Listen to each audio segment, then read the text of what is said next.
Anisan'ny satijoroany ny fanjakana demokratika ny fakana ny fahefana amin'ny alalan'ny fifidianana. Ny kandida Marc Ravalomanana mitondra ny larana 520 ao anatin'ny bulletin tokana dia tsy mitsahatra ny mampafantatra ny maha-kandida azy amin'ireo pomba azy amin'ny faritra samihafa manerana ny nosy.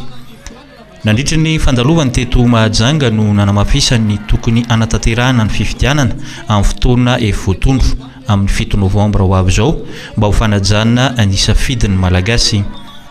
Faniriantsika dia aloha izy rotra amin'ny fifidianana ary ny fanirian'ny vahoaka malagasy efa maika izy safidy izay olona tiany hitondra azy.